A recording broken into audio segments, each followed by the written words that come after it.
नमस्ते, आप सभी को स्वागत है आपका मेरे यूट्यूब चैनल पर। आज हम हल करेंगे कक्षा 6 और 7 की कार्यपुस्तिका प्रवाह है का कार्यपत्रक नंबर 56, 57, 58, 59 और 60।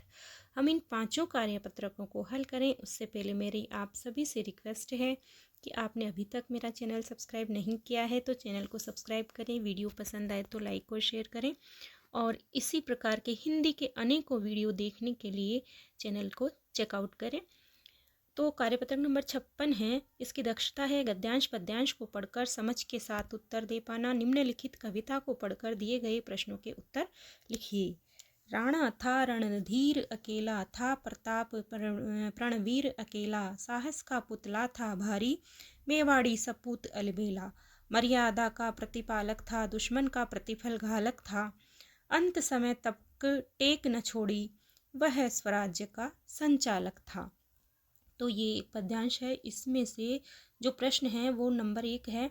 महाराणा प्रताप ने अपनी मातृभूमि की रक्षा के लिए युद्ध किया था। किससे युद्ध किया था? अकबर से।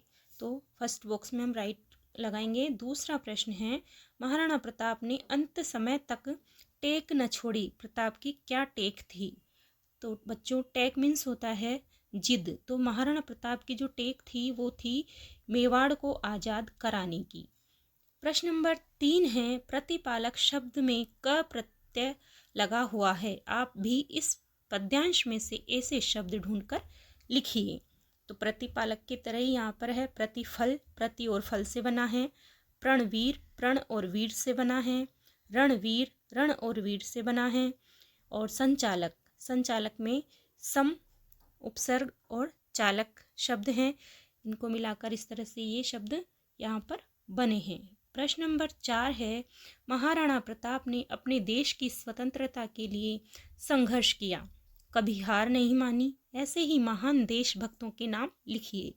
तो हम यहाँ पर लाल बाल पाल को इस तरह से लिखेंगे, लाला लाजपत राय, बाल गंगाधर तिलक, विपिन चंद्र पाल, सुभाष चंद्र बोस, भगत सिंह आज़ाद, वीर सावरकर, मंगल पांडे आदि महान देशभक्तों के नाम यहाँ पर हमने लिखे। आप अपने अनुसार भी अन्य नाम भी लिख सकते हैं क्योंकि बहुत सारे देशभक्त हुए थे हमारे देश में। प्रश्न नंबर 5 है, उपर्युक्त पद्यांश में महाराणा प्रताप की कौन कौन सी विशेषताएं बताई गई है? तो इसमें है महाराणा प्रताप को रणधीर, प्रणवीर, साहस का पुतला, मेवाड़ी सपूत, मर्यादा का प्रतिपालक, स्वराज्य का संचालक आदि विशेषताएं यहाँ पर इस पद्यांश में हमें देखने को मिली है। फिर नीचे निर्देश है, कार्यपत्रक पर कार्य करवाने से पहले ही महाराणा प्रताप के बारे में पूर्व जानकारी देंगे। आपके शिक्षक आपको यह जानकारी देंगे। अब है कार्यपत्रक नंबर 57। कार्यपत्रक नंबर 57 की दक्षता है गद्यांश पद्यांश को पढ़कर समझ के साथ उत्तर दे पाना। निम्नलिखित गद्यांश को पढ़कर दिए गए प्रश्नों के उत्तर लिखिए। तो ये गद्यांश कुछ इस प्रकार है। युवा पीढ़ी ही देश की पूंजी है।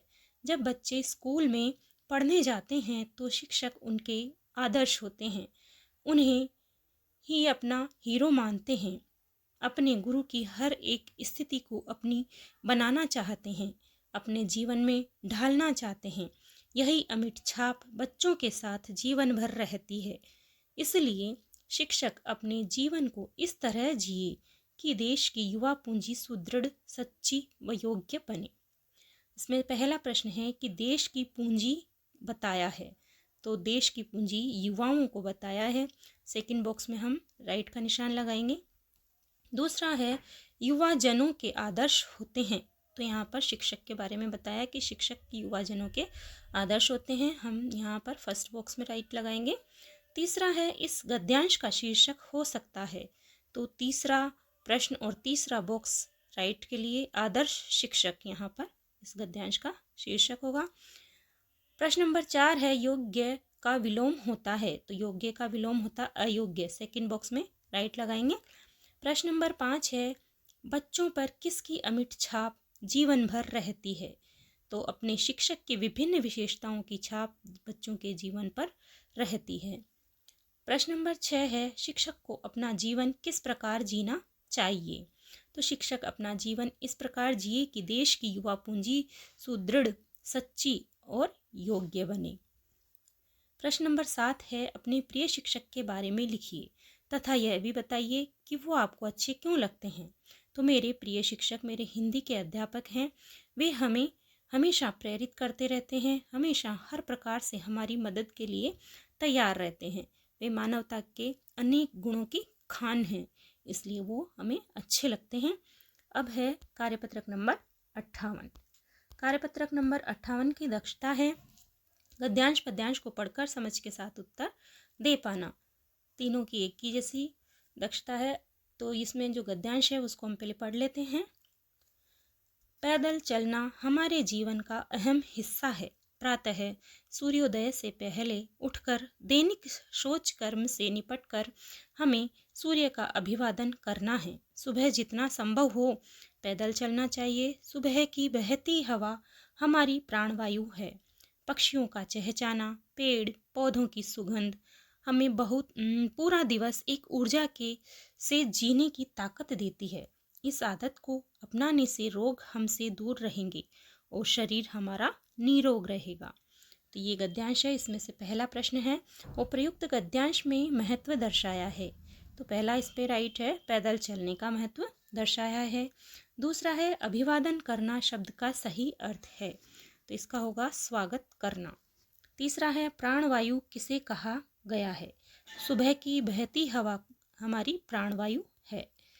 अगला है, सुबह सुबह ऐसी कौन सी स्थितियां हैं जो हमें ऊर्जा से भर देती हैं। पक्षियों का चहचहाना, पेड़ पौधों की सुगंध हमें ऊर्जा से भर देती है।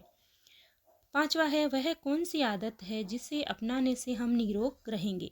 तो सुबह के समय पैदल चलने की आदत यानी प्रातः सैर से हम निरोग रहेंगे।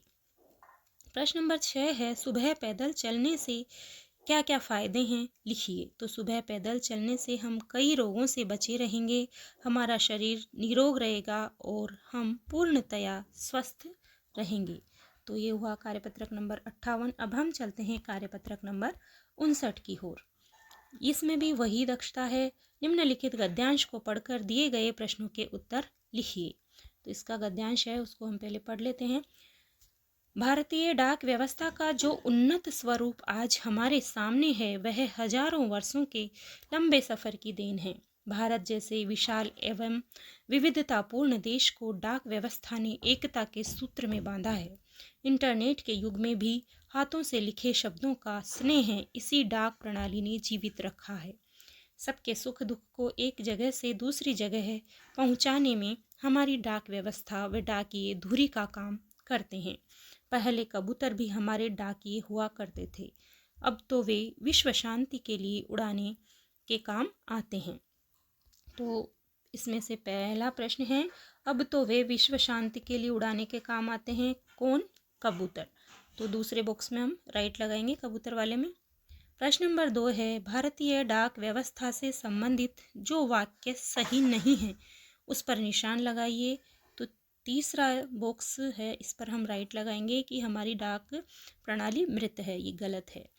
प्रश्न नंबर 3 है, हाथ से लिखे पत्रों में स्नेह कैसे जीवित रहता है।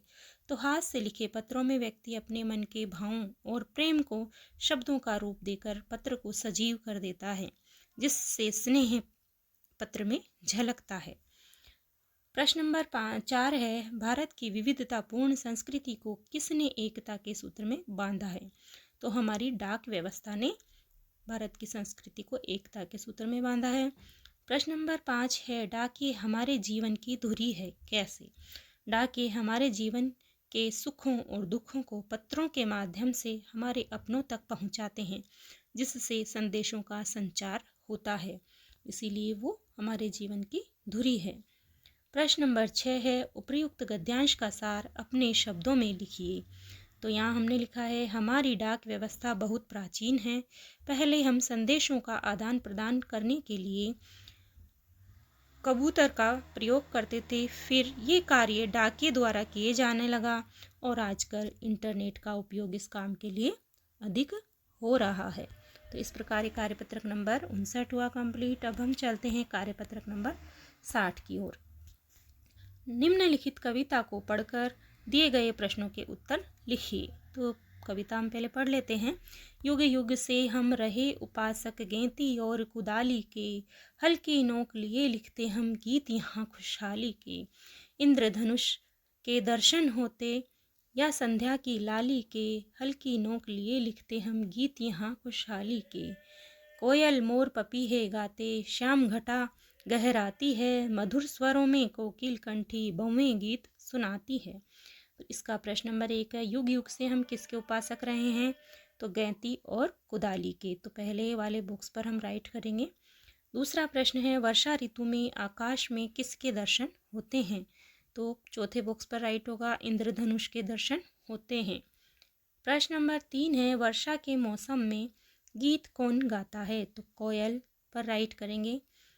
प्रश्न नंबर 4 है, हल्की नोक से किसके गीत लिखते हैं? तो हल्की नोक से खुशहाली के गीत लिखते हैं। अगला प्रश्न है, अर्थ बताइए। मधुर का मतलब होता है मीठा, संध्या का मतलब सांझ या शाम, छटा का मतलब शोभा या छवि, कुदाली का मतलब खोदने का एक लोहे का औजार जो मिट्टी खोदने में, खेत की मिट्टी खोदने में काम आता है।